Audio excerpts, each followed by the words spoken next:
प्रधानमंत्री जी आने वाले हैं। जैसे ही प्रधानमंत्री जी आए वैसे ही हमको दोनों हाथ आ गए। प्रधानमंत्री जी आगे, जरा जोरदार तालियां बजाकर दोनों हाथ ऊपर करके तालियां बजाकर स्वागत करिए। बोलिए भारत माता की, भारत माता की, वंदे वंदे। मैं बहुत ज्यादा समय लूंगा नहीं। सबसे पहले बापू केशवानंद बापू जी की तपस्थली पर माननीय प्रधानमंत्री जी का हृदय से स्वागत करता हूं। आप भी एक बार फिर से जोरदार तालियां बजाकर स्वागत करें। मैं आमंत्रित करना चाहता हूं इस क्षेत्र के बहुत ही लोकप्रिय विधायक सांसद श्री विनोद भाई को। विनोद भाई आए और स्वागत भाषण दे। तालियां बजाकर विनोद भाई का भी स्वागत करें।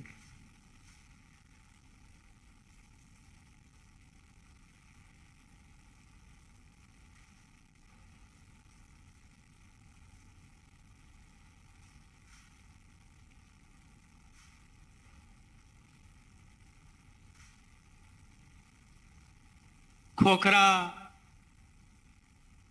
हनुमान हरिधामना प्रांगणમાં પૂજ્ય ગુરુ સિદ્ધ અવતાર પૂજ્ય શ્રી કેશવાનંદ બાપુની તપસ્વી અને ચૈતન્ય ભૂમિ આ અવસરે વ્યાસપીઠ ઉપર विराजमान अनंत श्री विभूषित 1008 महामंडलेश्वर श्री श्री पूज्य मां कंकेश्वर देवी जी ना चरणों में कोटि कोटि वंदन।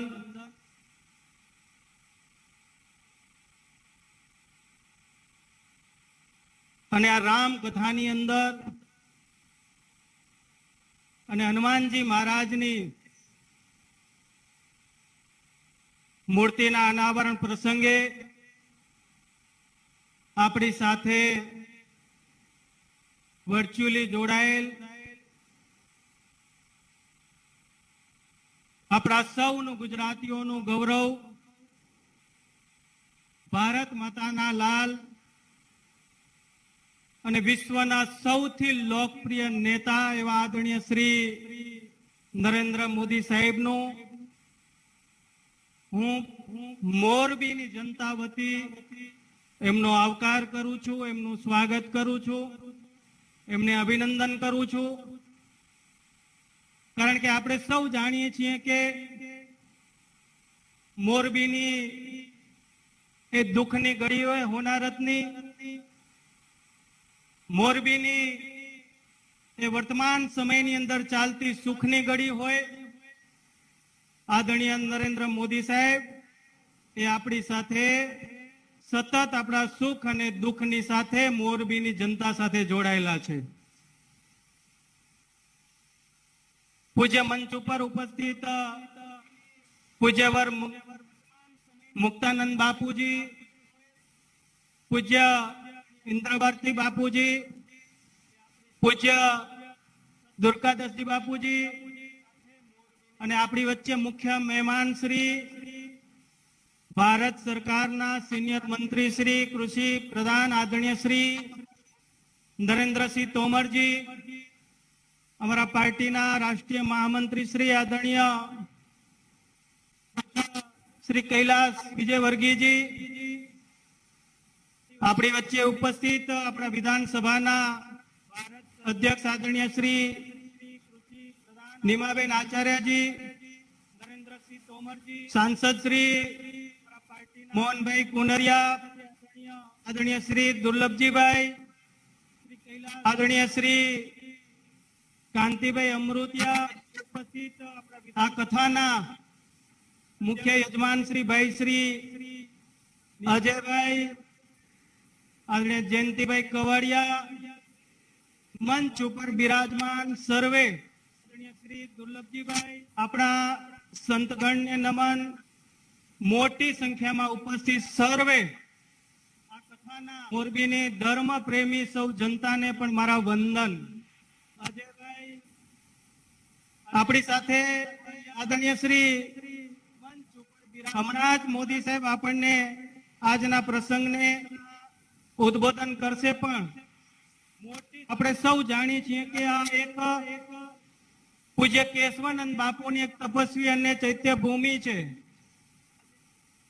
અને પૂજ્યના નેતૃત્વમાં સતત ને સતત અહીંયા આપણે જોઈ રહ્યા છીએ કે જે રીતે આપણા દેશના પ્રધાનમંત્રી શ્રી આદરણીય નરેન્દ્ર મોદી સાહેબના નેતૃત્વમાં વિકાસની સાથે સાથે દેશની અંદર ધર્મની વિરાસતની જાળવણી અને જીર્ણોદ્ધાર થઈ રહ્યો છે. એ જ રીતે આ મોરબી જિલ્લાની અંદર પણ માના સાનિધ્યમાં આ જગ્યા ઉપર ભગવાન દ્વારકાધીશ, ભગવાન રામ દરબારનું શિવાલય, માં દુર્ગાનું મંદિર, ખોખરા હનુમાનજી મહારાજની મૂર્તિ અને એક રમણીય અને ધાર્મિક સ્થળ બનવા જઈ રહ્યું છે.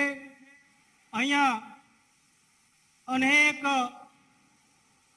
દાતાશ્રીઓના સહયોગથી આપણે જોઈ રહ્યા છીએ કે ગૌશાળા પણ ચાલી રહી છે. અહીંયા ઋષિ કુમારો સંસ્કૃત પાઠશાળા અને વેદ ધામ પણ ભવ્ય ભવ્ય બન્યું છે. આવી ભવ્ય પવિત્ર ભૂમિ આ સૌરાષ્ટ્રની આ મોરબી જિલ્લાની અંદર માના સાનિધ્યમાં આપણને મળી છે, ત્યારે આપણે માને કોટી કોટી વંદન કરીએ.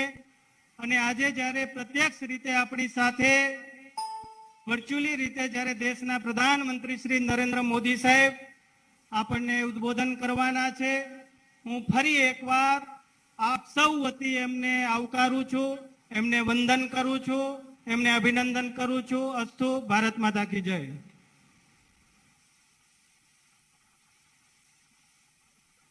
धन्यवाद विनोद भाई. अब मैं आमंत्रित करना चाहूंगा, निवेदन करना चाहूंगा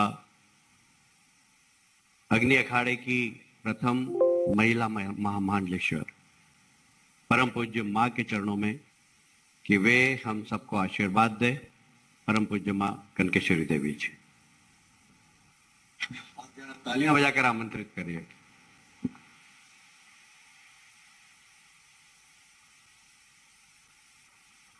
श्री खोखरा हनुमान अरहर धाम के प्रांगण में 108 फीट गुजरात की प्रथम ऊंची जो हनुमान जी महाराज की प्रतिमा बनी है, इसके अनावरण के उपलक्ष्य में आयोजित राम कथा में मंच पर विद्यमान सभी संतगण, सभी राज्य के महानुभाव, अभी विनोद जी ने सभी के नाम बता दिए हैं,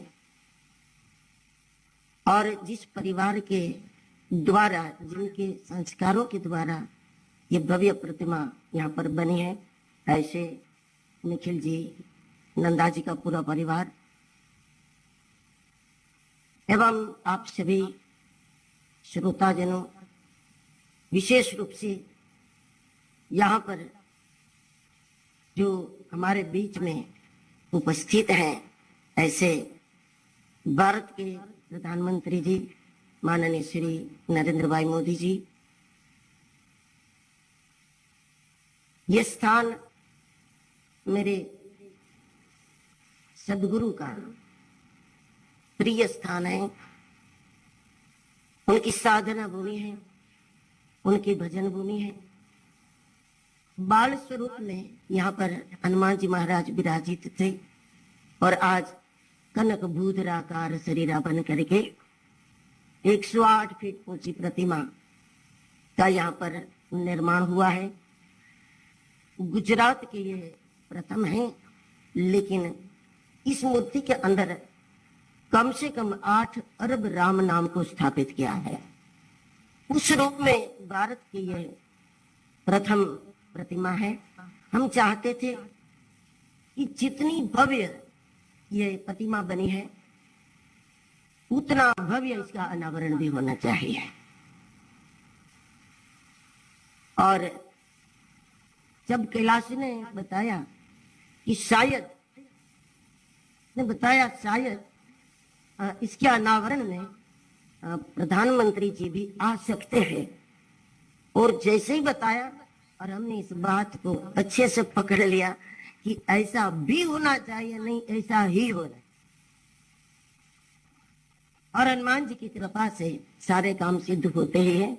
और गुरु महाराज की कृपा से आज ये होने जा रहा है कि हमारे प्रधानमंत्री जी के कर कमलों से इस भव्य मूर्ति का यहाँ पर अनावरण होने जा रहा है।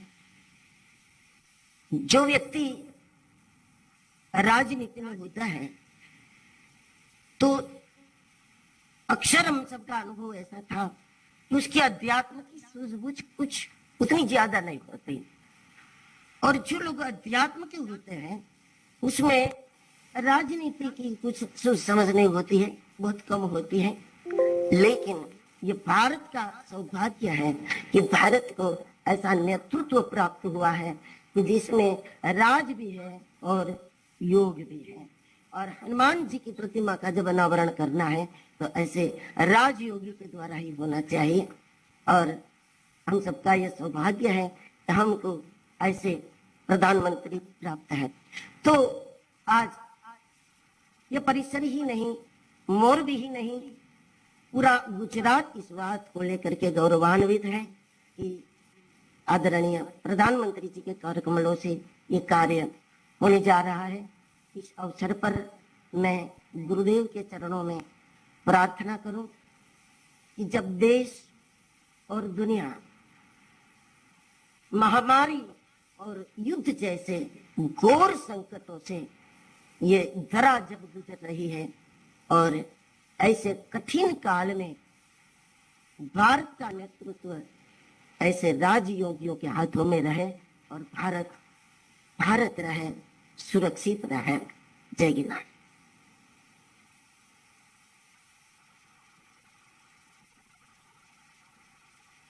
बोलिए सदगुरुदेव भगवान की, सदगुरुदेव भगवान की। धन्यवाद मातेश्वरी जी। मुझे याद आ रहा है, मैं प्रधानमंत्री जी को आमंत्रित करूं अनावरण के लिए, उसके पहले एक छोटी सी घटना बताना चाहता हूं। माननीय प्रधानमंत्री जी, जब इस प्रतिमा पूर्ण हो गई तो मैंने मां से कहा कि इसका अनावरण किससे करवाना है, तो उन्होंने कहा कोई भी योग्य व्यक्ति ही करेगा। फिर मैंने पूछा कि इसका अनावरण किससे करवाना है, पहले बात करना पड़ेगी। बोले कोई योग्य व्यक्ति ही करेगा। मैं समझ नहीं पाया कि संतों की इस बात के पीछे क्या राज छुपा हुआ है।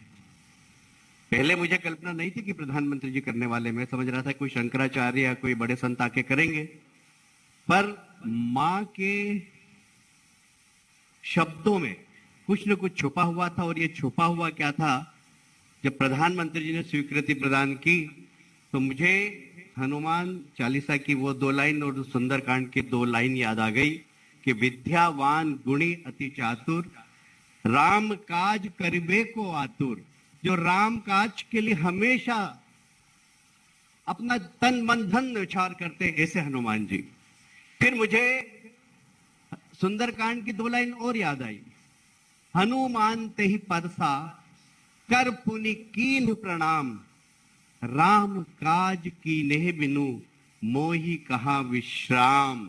यह हनुमान जी का गुण है। पर क्या यह गुण प्रधानमंत्री जी का नहीं है? मैं आपसे पूछना चाहता हूं कि गुजरात के मुख्यमंत्री रहे 14 साल, 8 साल से इस देश के प्रधानमंत्री हैं, क्या एक दिन भी उन्होंने छुट्टी मनाई?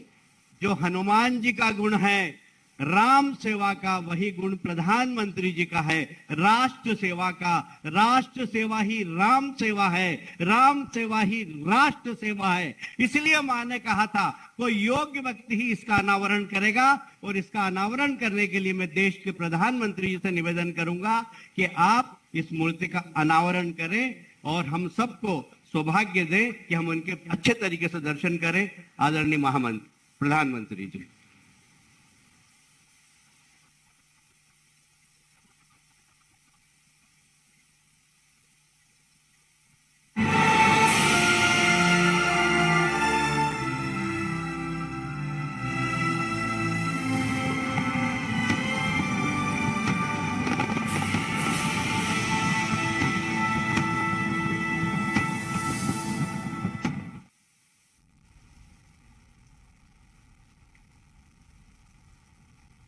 दोनों हाथ ऊपर बंद करके जरा तालियां बजाना चाहिए।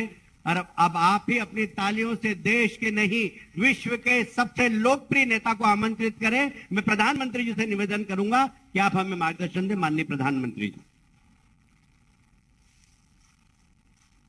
नमस्कार।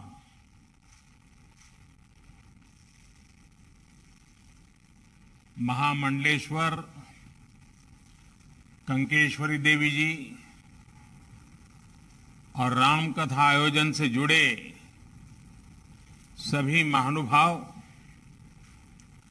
गुजरात की इस धर्मस्थली में उपस्थित सभी साधु संत, महंत, महामंडलेश्वर एससी ट्रस्टा नंदा ट्रस्ट के सदस्यगण, अन्य विद्वान और श्रद्धालुगण, देवी और सज्जनों, हनुमान जयंती के पावन अवसर पर आप सभी को, समस्त देशवासियों को बहुत बहुत शुभकामनाएं। इस पावन अवसर पर आज मोरबी में हनुमान जी की इस भव्य मूर्ति का लोकार्पण हुआ है। ये देश और दुनिया भर के हनुमान भक्तों के लिए, राम भक्तों के लिए बहुत सुखदाई है। आप सभी को बहुत बहुत बधाई। साथियों, रामचरितमानस में कहा गया है, बिनु हरि कृपा, बिनु हरि कृपा मिल ही नहीं संता। यानी ईश्वर की कृपा के बिना संतों के दर्शन दुर्लभ होते हैं।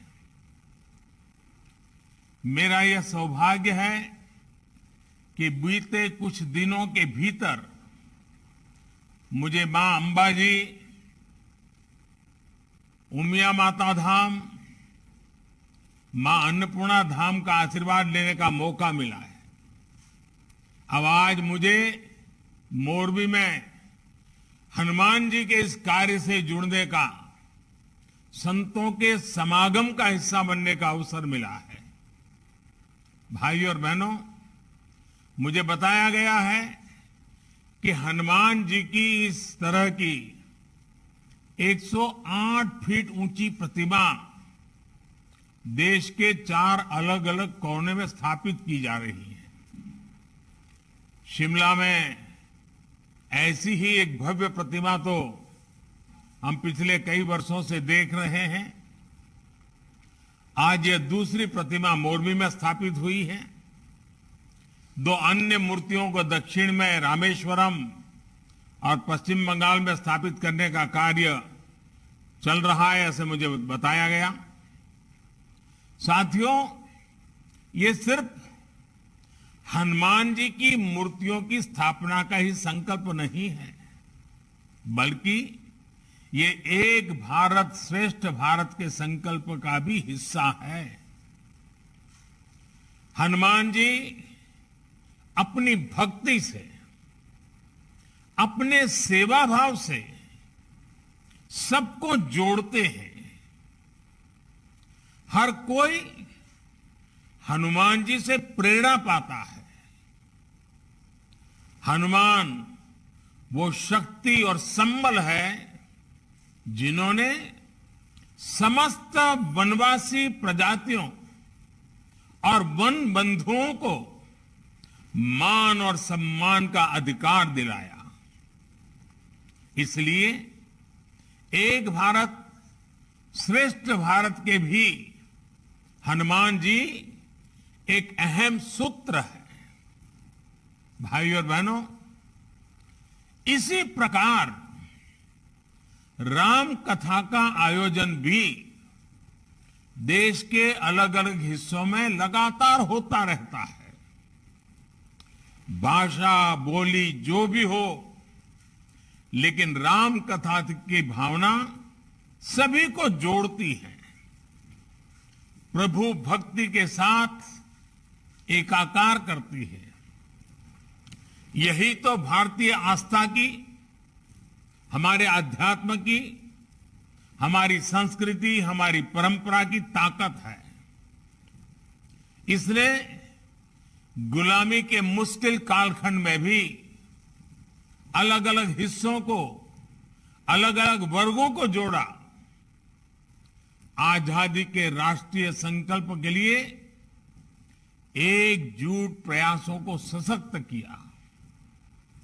हजारों वर्षों से बदलती स्थितियों के बावजूद भारत के अड़िग अटल रहने में हमारी सभ्यता, हमारी संस्कृति की बड़ी भूमिका रही है। भाइयों और बहनों, हमारी आस्था, हमारी संस्कृति की धारा सद्भाव की है, समभाव की है, समावेश की है। इसलिए जब बुराई पर अच्छाई को स्थापित करने की बात आई तो प्रभु राम ने सक्षम होते हुए भी खुद से सब कुछ करने का सामर्थ्य होने के बावजूद भी उन्होंने सबका साथ लेने का, सबको जोड़ने का, समाज के हर तबके के लोगों को जोड़ने का, छोटे बड़े जीव मात्र को उनकी मदद लेने का और सबको जोड़ करके उन्होंने इस काम को संपन्न किया। और यही तो है सबका साथ सबका प्रयास।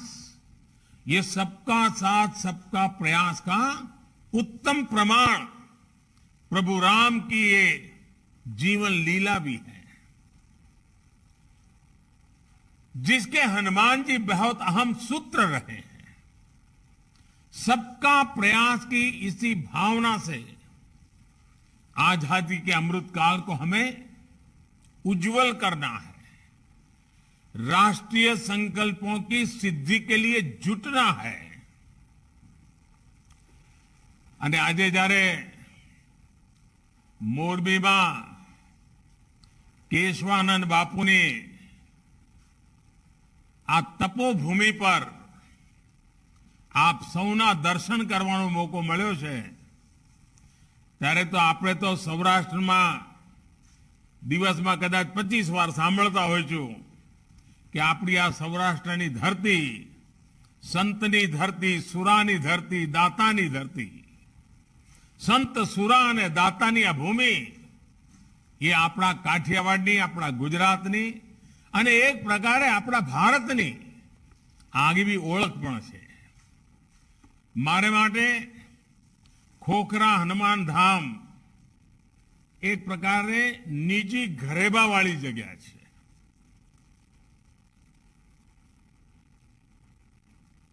એની સાથે મારો નાતો મર્મ અને કર્મનો રહ્યો છે, એક પ્રેરણાનો નાતો રહ્યો છે। વર્ષો પહેલા જ્યારે જ્યારે મોરબી આવવાનું થયું, કાર્યક્રમો ચાલે ને સાંજ પડે તો એમ થાય કે હાલો જરા હનુમાન ધામ જઈ આવીએ, પૂજ્ય બાપુ પાસે 5-15 મિનિટ વિતાવીએ, એમના હાથે કાંઈ પ્રસાદ લેતા આવીએ। અને જ્યારે મચ્છુ ડેમની ઘટના ઘટી, દુર્ઘટના ઘટી, ત્યારે તો આ હનુમાન ધામ પ્રવૃત્તિથી ધમધમતું થઈ ગયું અને એના કારણે મારો સ્વાભાવિક રીતે બાપુ સાથે ઘનિષ્ઠ નાતો આવ્યો। અને એ દિવસોમાં ચારે તરફથી લોકો જ્યારે સેવા ભાવથી કામ માટે આવતા, ત્યારે આ બધા સ્થાન હતા, મથક બની ગયા કે જ્યાંથી મોરબીના ઘેર ઘેર મદદ પહોંચાડવાનું કામ ચાલતું હતું। એક સામાન્ય સ્વયંસેવકના નાતે મને લાંબો સમય તમારી બધાની વચ્ચે રહીને એ દુઃખની ઘડીમાં આપની સાથે રહેવાનું, આપના માટે જે કંઈ ચાલતું હતું એમાં જોડાવાનું મને સૌભાગ્ય મળ્યું હતું। અને એ વખતે પૂજ્ય બાપુ સાથે જે વાતો થતી હતી એમાં મોરબી આનાથી પણ ભવ્ય બનાવવું છે ભાઈ. ઈશ્વરની ઈચ્છા હતી, આપણી કસોટી થઈ ગઈ એમ કે બાપુ. અને હવે આપણે અટકવાનું નથી, બધાએ લાગી પડવાનું છે. બાપુના શબ્દો બહુ ઓછું બોલતા પણ સરળ ભાષામાં વાત મૂકતા. આધ્યાત્મની દ્રષ્ટિથી પણ માર્મિક વાત કરવાની પૂજ્ય બાપુની વિશેષતા રહી હતી. ત્યાર પછી પણ અનેક વાર એમના દર્શન કરવાનું સૌભાગ્ય મળ્યું. અને જ્યારે ભુજમાં અને કચ્છમાં ભૂકંપ આવ્યો, હું એમ કહી શકું કે મોરબીની દુર્ઘટનામાંથી જે પાઠ ભણ્યા હતા, જે શિક્ષણ લીધું હતું, આવી પરિસ્થિતિમાં કેવી રીતે કામ કરાય એનો જે અનુભવ હતો એ ભૂકંપની અંદર કામ કરવામાં લેખે લાગ્યો. અને એટલા માટે હું આ પવિત્ર ધરતીને વિશેષ ઋણી છું. કારણ જ્યારે પણ મોટી સેવા કરવાનો મોકો આવ્યો તો મોરબીના અનુભવ આજે પણ એ સેવા ભાવથી કામ કરવાની પ્રેરણા આપે છે. અને જેમ ભૂકંપ પછી કચ્છ ઝળહળી ઉઠ્યું છે, એવું જ આફતને અવસરમાં પલટવાની ગુજરાતીઓની જે આગવી તાકાત છે એ મોરબીએ પણ બતાવી. આજે આપે જુઓ, ચીની માટીના ઉત્પાદ કહો, આપણા ટાઇલો બનાવવાનું કામ કહો, ઘડિયાળનું કામ કહો, તો મોરબી આવી એક ઔદ્યોગિક પ્રવૃત્તિનું પણ કેન્દ્ર બની ગયું. નહીં તો પહેલા બચ્છુ ડેમ પહેલા ચારે તરફ ઈંટોના ભઠ્ઠા સિવાય કંઈ દેખાતું નહોતું. મોટી મોટી ચીમનીઓ અને ઈંટોના ભઠ્ઠા. આજે મોરબી આન બાન શાન સાથે ઊભું છે. અને હું તો પહેલા પણ કહેતો હતો કે એક બાજુ મોરબી, બીજી બાજુ રાજકોટ અને ત્રીજી બાજુ જામનગર. જામનગરનો બ્રાસ ઉદ્યોગ, રાજકોટનો એન્જિનિયરિંગ ઉદ્યોગ અને મોરબીનો ઘડિયાળનો ઉદ્યોગ કહો કે આપણા સિરેમિકનો ઉદ્યોગ કહો, આ ત્રણેયનો ત્રિકોણ જોઈએ તો એમ લાગે કે જાણે એક નવું મિની જાપાન આપણે ત્યાં સાકાર થઈ રહ્યું છે. અને આ વાત હું આજે જોઈ રહ્યો છું કે એક એવો સૌરાષ્ટ્રની અંદર એક એવો આ ત્રિકોણ ઉભો થયો છે. અને હવે તો એમાં કચ્છ પણ પડખે ઉભેલું કચ્છ પણ ભાગીદાર બની ગયું છે. આનો જેટલો આપણે ઉપયોગ કરીએ અને જે રીતે મોરબીમાં ઇન્ફ્રાસ્ટ્રક્ચરનો વિકાસ થયો છે, મુખ્ય રીતે બધી સાથે જોડાઈ ગયું છે. આ અર્થમાં મોરબી, જામનગર અને રાજકોટ અને આ બાજુ કચ્છ એક પ્રકારે રોજગારની નવી તકો ઊભી કરનારું એક સામર્થ્યવાન નાના ઉદ્યોગોથી ધમધમતું કેન્દ્ર બનીને ઉભર્યું છે. અને જોત જોતામાં મોરબી એક મોટા શહેરનું રૂપ લેવા માંડ્યું અને મોરબીએ પોતાની આગવી ઓળખ ઊભી કરી. આજે દુનિયાના અનેક દેશોમાં મોરબીની પ્રોડક્ટ પહોંચે છે, એના કારણે લોકોને મોરબીની ઓળખ થઈ ગઈ છે. અને આ ઓળખ આ ધરતી પર જે સંતો, મહંતો, મહાત્માઓ એને કઈ ને કઈ જ્યારે સાવ સામાન્ય જીવન હતું ત્યારે પણ એમણે તપ કર્યા, આપણને દિશા આપી અને એનું આ પરિણામ છે. એ પરિણામને લઈને અને આપણું ગુજરાત તો જ્યાં જુઓ ત્યાં કંઈ ને કંઈ આસ્થાનું, શ્રદ્ધાનું કામ ચાલતું જ હોય. દાતાઓની કોઈ કમી ન પડે. કોઈ પણ શુભ કામ કહીને લઈને નીકળો તો દાતાઓની આપણે ત્યાં એક પ્રકારે મોટી હરોળ ઊભી થઈ જાય અને એક પ્રકારે સ્પર્ધા થઈ જાય. અને આજે તો કાઠિયાવાડ એક પ્રકારે યાત્રાધામનું કેન્દ્ર બની ગયું છે એમ કહું તો ચાલે. કેટલા બધા, કોઈ જિલ્લો એવો બાકી નહીં હોય કે જ્યાં આગળ મહિને હજારોની તાદાદમાં લોકો બહારથી ના આવતા હોય. અને સરવાળો કરીએ તો એક પ્રકારે યાત્રા કહો યા ટુરિઝમ કહો, એણે કાઠિયાવાડની એક નવી તાકાત ઊભી કરી છે. આપણો સમુદ્ર કિનારો એ પણ હવે ગાજતો થયો છે. મને ગઈકાલે અમારા નોર્થ ઇસ્ટના ભાઈઓને મળવાનું થયું, ઉત્તર પૂર્વી રાજ્યોના ભાઈઓ. સિક્કિમ, ત્રિપુરા, મણિપુર આ બધા રાજ્યોના ભાઈઓને મળવાનું થયું. એ હમણાં ગુજરાત આવ્યા હતા બધા. અને દીકરી પરણાવવા માટેનો જેમ સાજો સામાન લઈને ભાગીદાર બને એમ શ્રી કૃષ્ણ અને રૂકમણીના લગ્નમાં રૂકમણીના પક્ષે બધા આવ્યા હતા. હવે આ ઘટના પોતાના એક તાકાત ઊભી કરે છે. અને જે ધરતી પર ભગવાન કૃષ્ણના લગ્ન થયા હતા ત્યાં માધવપુરના મેળામાં આખું નોર્થ ઇસ્ટ ઉમટી પડ્યું. પૂરબ અને પશ્ચિમની એકતાનું એક અદ્ભુત ઉદાહરણ પૂરું પાડ્યું. અને ત્યાંથી જે લોકો આવ્યા હતા એમના હસ્તશિલ્પીઓનું જે વેચાણ થયું છે એને તો નોર્થ ઇસ્ટના માટે એક આવકની મોટું સાધન ઊભું કરી દીધું છે. અને મને લાગે છે કે આ માધવપુરનો મેળો જેટલો ગુજરાતમાં પ્રસિદ્ધ થશે એના કરતા વધારે પૂર્વોત્તર ભારતમાં થશે. આર્થિક ગતિવિધિ કેટલી બધી વધતી હોય છે. આપણે ત્યાં કચ્છમાં રણોત્સવ કર્યો. હવે રણોત્સવમાં કોઈને જવું હોય તો વાયા મોરબી જ જવું પડે. એટલે મોરબીને જતે જતે લાભ મળે. આપણા મોરબીના હાઈવેની આજુબાજુ કેટલી બધી હોટલો હવે બની ગઈ છે. કારણ કચ્છમાં કચ્છ ધમધમતું થયું તો મોરબીને પણ એનો લાભ મળતો થયો. એને વિકાસ જ્યારે થતો હોય છે અને આ પ્રકારના પાયાના વિકાસ થતા હોય છે ત્યારે એ લાંબા ગાળાની સુખાકારીનું કારણ બનતા હોય છે. લાંબા ગાળાની સુખ વ્યવસ્થાનું એક ભાગ બની જતા હોય છે. હવે આપણે ગિરનારમાં રોપવે કર્યો. આજે વડીલો પણ જેમણે જીવનમાં સપનું જોયું હોય પણ ગિરનાર ના જઈ શક્યા હોય કઠિન ચઢાઈના કારણે હવે રોપવે કર્યો તો કેટલો બધો મને બધા કહે છે કે સાહેબ 80-90 વર્ષના બધા વડીલો લઈને એમના સંતાનો આવે છે અને જીવનમાં ધન્યતા અનુભવે છે. પણ આની સાથે સાથે શ્રદ્ધા તો છે જ પણ આવકના પણ ભરપૂર સાધનો પેદા થતા હોય છે. રોજગારી મળતી હોય છે. અને ભારતની પોતાની તાકાત એટલી મોટી છે કે આપણે કશું પણ ઉછીનું લીધા વિના ભારતના ટુરિઝમને ખૂબ વિકસાવી શકીએ એમ છીએ. એને સાચ અર્થમાં સારી રીતે પ્રસારિત કરીએ. અને એના માટેની પહેલી શરત છે જેટલા પણ આવા તીર્થક્ષેત્રો છે ને ત્યાં એવી સફાઈ હોવી જોઈએ કે લોકોને ત્યાંથી સફાઈ રાખવાનું શિક્ષણ મળવું જોઈએ. નહીં તો પહેલા આપણને ખબર છે મંદિરમાં જઈએ તો પ્રસાદના કારણે પણ એટલી બધી ત્યાં આગળ તકલીફો થતી હોય. હવે તો મેં જોયું છે કે આપણા મંદિરોમાં પ્રસાદ પણ સરસ મજાના પેકિંગમાં આપે. જ્યારે મેં કહ્યું કે ભાઈ પ્લાસ્ટિક નહીં વાપરવાનું તો મંદિરોમાં હવે પ્રસાદ પ્લાસ્ટિકમાં નથી આપતા મોટા ભાગના મંદિરો ગુજરાતમાં. એનો અર્થ એ થયો કે આપણા મંદિરો પણ આપણા સંતો મહંતો એ પણ જેમ સમાજ બદલાય છે સંજોગ બદલાય છે એ સંજોગને અનુરૂપ કેવી રીતે સેવા કરવી એના માટે લગાતાર કામ કરતા હોય છે અને પરિવર્તન લાવતા હોય છે.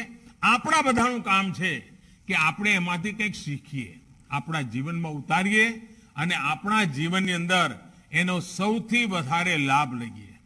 આ આઝાદીના અમૃત મહોત્સવનો સમય છે. અનેક મહાપુરુષોએ દેશની આઝાદી માટે બલિદાન આપ્યા. પરંતુ એના પહેલા એક બાબત ધ્યાને રાખવા જેવી છે કે 1857 પહેલા આઝાદીની જે આખી પીઠિકા ઊભી કરી, જે આધ્યાત્મિક ચેતનાનું વાતાવરણ ઊભું કર્યું, આ દેશના સંતોએ મહંતોએ ઋષિઓએ મુનિઓએ ભક્તોએ આચાર્યોએ અને જે ભક્તિ યુગ પ્રારંભ થયો એ ભક્તિ યુગે ભારતની ચેતનાને ફરી એકવાર પ્રજ્વલિત કરી અને એમાંથી પછી આઝાદીના આંદોલનને એક નવી તાકાત મળી. આપણે ત્યાં સંત શક્તિ સાંસ્કૃતિક વિરાસત એનું પોતાનું એક સામર્થ્ય રહ્યું છે જેને હંમેશા સર્વજન હિતાય સર્વજન સુખાય સર્વજન કલ્યાણ માટે થઈને સમાજ જીવનમાં કંઈ ને કંઈ કામ કર્યું છે. અને એટલા માટે આપણા માટે તો હનુમાનજીને યાદ રાખવાનો મતલબ જ એ છે કે સેવા ભાવ, સમર્પણ ભાવ. હનુમાનજીએ આ જ શીખવાડ્યું છે. હનુમાનજીની ભક્તિ સેવા પૂર્તિના રૂપે હતી. હનુમાનજીની ભક્તિ સમર્પણના રૂપે હતી. ખાલી કર્મકાંડ વાળી ભક્તિ હનુમાનજીએ ક્યારે નથી કરી. હનુમાનજીએ જાત ઘસીને સાહસ કરીને પરાક્રમ કરીને પોતાની સેવાની ઊંચાઈ વધારતા ગયા છે. આજે પણ આઝાદીના જ્યારે 75 વર્ષ મનાવી રહ્યા છે ત્યારે આપણામાં પડેલો સેવા ભાવ જેટલો પ્રબળ બનશે, જેટલો પરોપકારી બનશે, જેટલો સમાજ જીવનમાં જોડનારો બનશે, આ રાષ્ટ્ર વધુ ને વધુ સશક્ત થશે. અને આજે હવે ભારતને આમ નામ રહેવું પાલવે એમ છે જ નહીં ભાઈ. હવે ભારત આપણે ઊંઘતા હોઈએ કે જાગતા હોય પણ આપણે હવે આગળ વધ્યા વિના છૂટકો જ નથી. દુનિયાની સ્થિતિ એવી બની છે. આજે આખી દુનિયા કહેવા માંડી છે આત્મનિર્ભર થવું પડે. હવે જ્યારે સંતોની વચ્ચે બેઠો છું તો આપણે લોકોને ના શીખવાડીએ લોકલ માટે થઈને વોકલ થાવ, વોકલ ફોર લોકલ. આ વાત લગાતાર કહેવી જોઈએ કે નહીં કહેવી જોઈએ? આપણા દેશમાં બનતું, આપણા લોકો દ્વારા બનાવેલી, આપણા મહેનતથી તૈયાર થયેલી ચીજો જ ઘરમાં વાપરીએ. એ જો વાતાવરણ બનશે, તમે વિચાર કરો કેટલા બધા લોકોને રોજગાર મળશે. બહારથી લઈ આવીએ સારું લાગે, પણ સહેજ ભલે 19 વર્ષનો ફરક હોય, પણ ભારતના માણસે બનાવેલું હોય, ભારતના પૈસેથી બનેલું હોય, ભારતના પસીનાની એમાં મહેક હોય, ભારતની ધરતીની મહેક હોય, તો એનો ગૌરવ, એનો આનંદ અનેરો હોય છે. અને તેથી આ 25 વર્ષ અમારા સંતો મહંતો બધે જ્યાં જાય ત્યાં ભારતમાં બનેલી ચીજો ખરીદવા માટેના આગ્રહી બને ને તોય હિન્દુસ્તાનની અંદર રોજી રોટી માટે કોઈ દી તકલીફ ન પડે એવા દિવસો આપણી સામે આવી જાય. અને આપણને તો જ્યારે આપણે હનુમાનજીના વખાણ કરતા હોઈએ કે હનુમાનજી આ કર્યું, હનુમાનજી તે કર્યું, હનુમાનજી આમ કર્યું, પણ હનુમાનજી શું કે? અને એ જ આપણા જીવનની અંદર પ્રેરણા છે.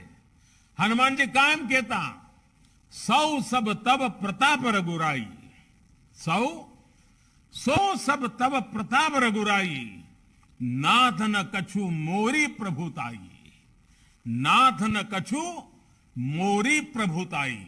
यानी अपने हर काम, अपनी हर सफलता का श्रेय हमेशा उन्होंने प्रभु राम को दी.